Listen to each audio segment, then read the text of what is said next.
गुचारी चौधरी खा इहे लाइन पहले वायरल भइले सुनील भैया। शिल्पी राज हमसे कहतारी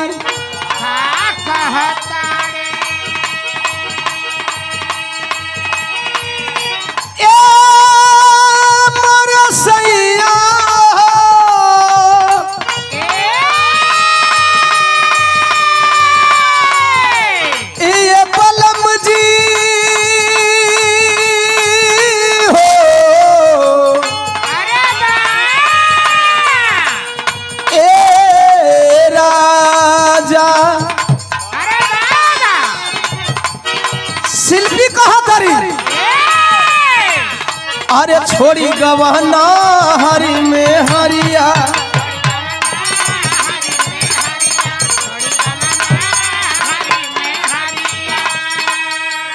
अच्छा साच साच बताइए लोग, हमरा कहला से झूठ मत बोलिए लोग। साच साच बताओ के लोग सुन ले, हाथ उठा के बता दो। ओहो हेने से हमार मतारी बहन बिटियन का भी आवाज आवता। साहब की गीत ऐसा बा कि चाहे वो हमार मतारी बहन बिटिया होगा चाहे आपका मतारी बहन बिटिया होगा, पूरा परिवार का साथ सुन ले। हमार गीतियों में मिशन होला साहब, वो चाहे कौनो गीत होखे। दुल्ही कहा दिया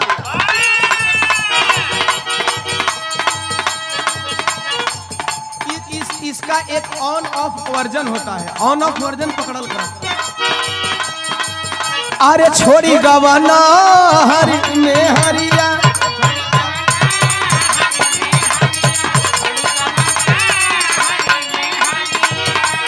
दुल्हिया कहा दिया अरे छोड़ी गवाना हरी में हरिया, छोड़ी गवाना हरी में हरिया। धिया भैला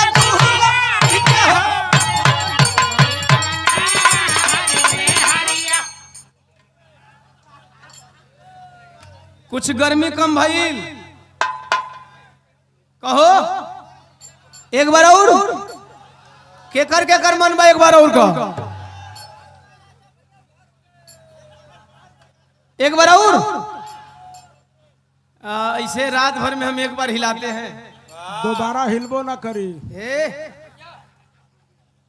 ऐसे कहबा तो हम रतिया भर हिलौते रजी मर्दबा। हिलैया मगर गिरैया मत। चुप ई मंच का मर्यादा बा, बिरहा का मंच बा, यही से हम एक बार हिला हिला। लेकिन रउआ लोगन का मन बा तो डबल हिला दे। जेकर जेकर मन बा तनी हल्ला कह के बतावा कि दोबारा हिलवावल चाहतो। बाप रे अच्छा 2-4 बार हिलाई। चलो ठीक बा, हिलावे के तो हिलाई दे। एक बात बतावा, हम ऊपरा से हिलावत हैं तो तू लोग नीचे से मजा आवता। अच्छा खैनी वाला भी। चलिए आप लोगों को अगर हिलाना पसंद लगता है, हिलवाना पसंद लगता है तो मुझे हिलाना पसंद लगता है। आइए एक बार आप लोगों का डिमांड पर दोबारा आओ।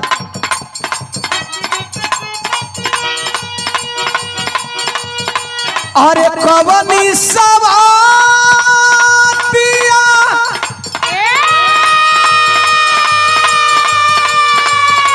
ये राजा मरले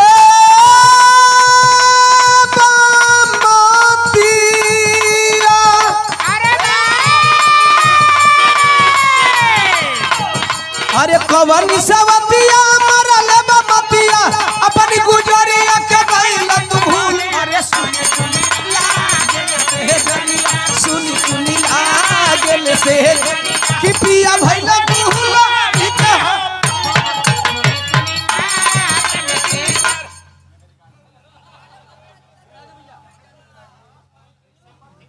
नावेले मजहपुरिया दुरिया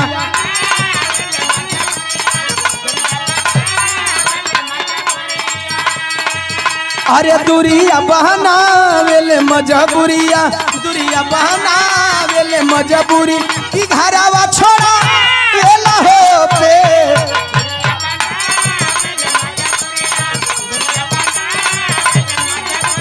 घरावा छोड़ा वेला हो।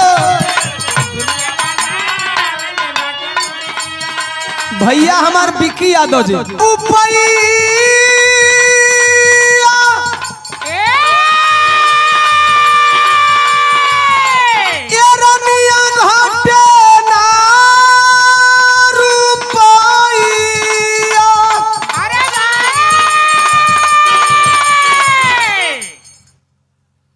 मजबूर व्यक्ति कह रहा है मॉनिटर बढ़ा भाई, मॉनिटर बढ़ाएंगे जब तक सीटी नहीं लेगा उतना मॉनिटर बढ़ाएंगे।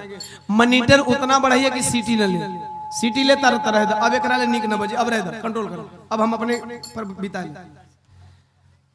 गौर करना, इस भाव को समझेंगे। एक गरीब व्यक्ति, वह गरीब व्यक्ति किसी भी समाज का हो सकता है। अरे बाबा, मैं इस पॉइंट को जातियों में नहीं बांटूंगा साहब। एजा श्रमिक दो प्रकार का होला।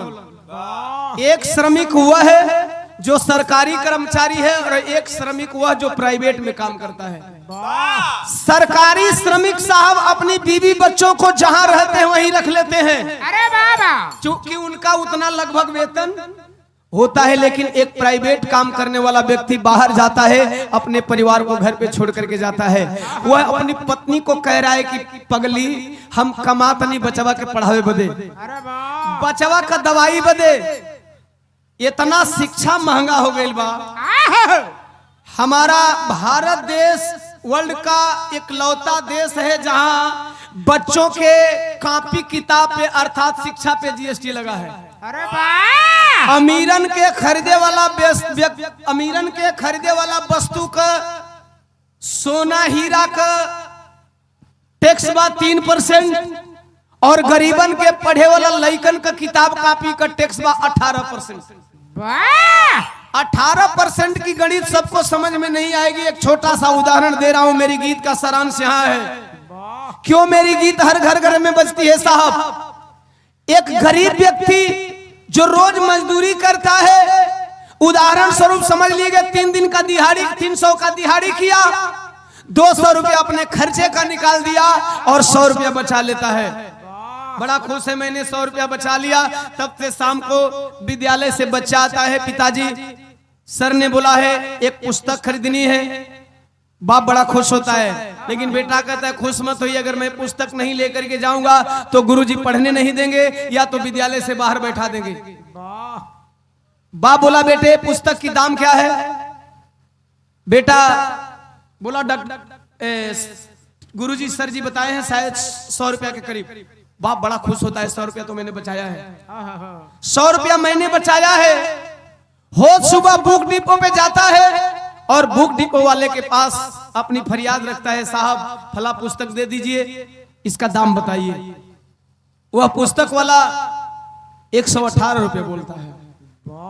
लड़के ने बताया 100 रुपया, टीचर ने बताया था 100 रुपया, लेकिन पुस्तक वाला क्या बोलता है, जो बुक डिपो वाला है, बुक बेचने वाला, वह कहता है 118 रुपया। वह गरीब बाप बोलता है बच्चे ने कहा है 100 रुपया, बच्चे के टीचर ने कहा है 100 रुपया, आप बोल रहे हैं 118 रुपया। वह बुक डिपो वाला, बुक स्टॉल वाला बोलता है सर इस पे 18% जीएसटी लगी है। आई बात समझ में? 18% का मतलब क्या होता है साहब? या तो वह बच्चा अगले रोज टीचर की छड़ी खाएगा और यदि टीचर की छड़ी खा गया तो फिर दोबारा विद्यालय नहीं जाएगा, अर्थात नहीं पढ़ेगा इंडिया, तो तभी तो अंधभक्त बनेगा इंडिया।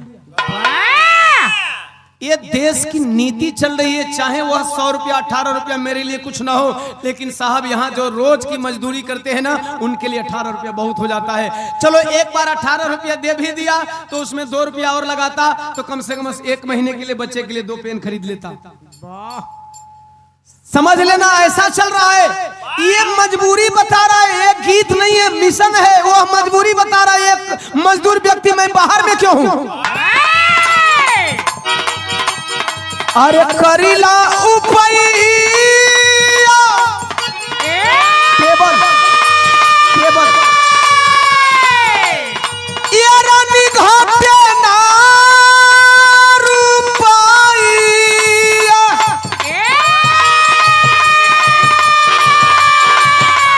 करीला उपैया घाटे ना रुपैया, छछनीला हमहु करे के रानी भेटी। अरे धनी तनी बूझ होला चरिया, धनी तनी बूझ होला कि घरवा छोड़ा गेला हो पे।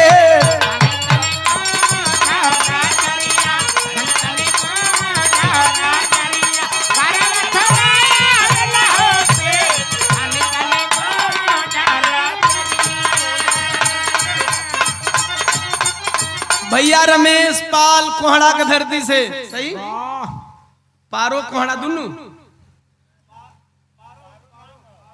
पारो नाम है कोहड़ा से।